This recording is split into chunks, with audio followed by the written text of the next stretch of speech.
guy, Everett Palmer. Oh, come on, give it up, Everett Palmer.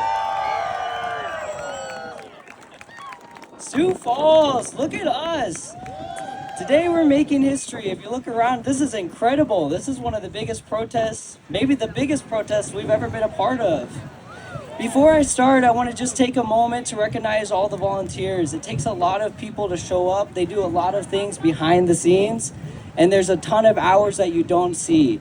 So on your way out after you're leaving today, if you see a volunteer in a vest, please just stop and thank them for all the hours that they put into making sure that we stay safe today.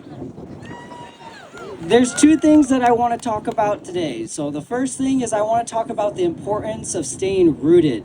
When you're rooted, you're connected, you're safe, you're stable. So all of us have a reason of why we showed up today. Unfortunately, the Trump administration have given us a lot of reasons. We can just pick our favorite of why we showed up today.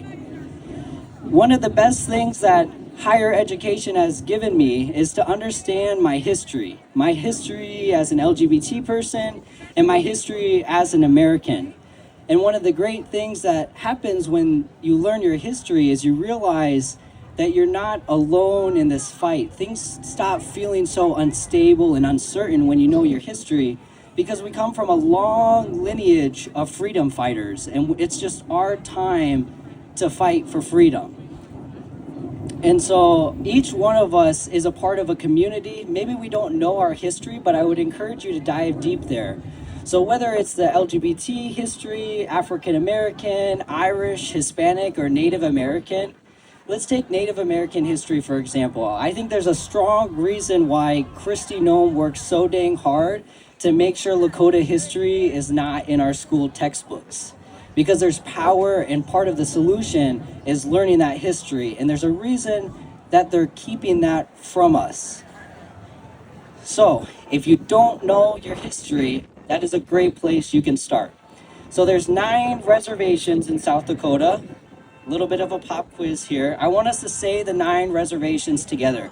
So if you know it, just say it with me. So the first one is Pine, Ridge, Rose, Blood, Cheyenne, River, Standing, Rock, Yankton, Sioux, Crow, Creek, Lower, Rule, Lake,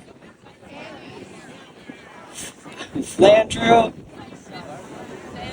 Santee, my bad.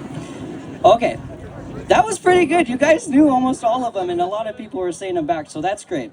So if you didn't know all of those reservations, that's okay. That's a great place of where you can start after that, after today.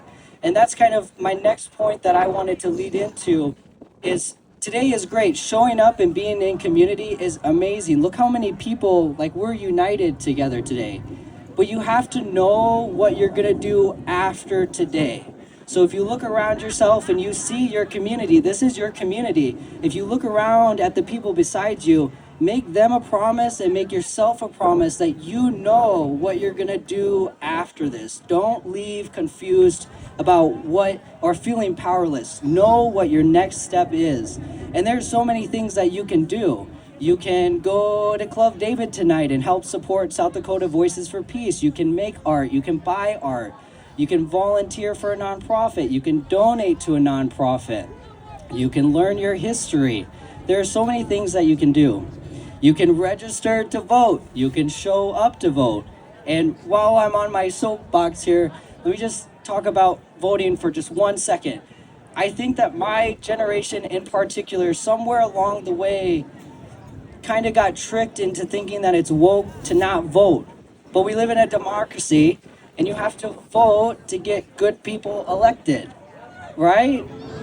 It's a cow farm. There's cows at the farm. You gotta vote to get good people elected. So legislative session in South Dakota just ended, and there was bad bills that got passed into law, and now they're laws now. South Dakota has the biggest supermajority in the country. We need to work on that middle common ground. We don't have it here. We need to work on that. And that happens by voting in the right people into office. And this year, 2026, we have amazing candidates.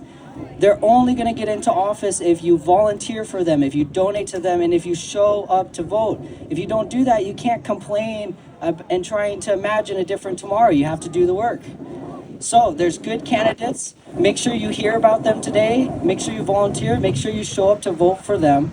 And that's how we can change South Dakota. Okay. So all I want to leave you guys with is to know what to do for your next steps. There's people there's people involved here who can give you a lot of ideas of what you can do next if you don't know. But just remember to stay rooted and know what you're going to do next. Thank you.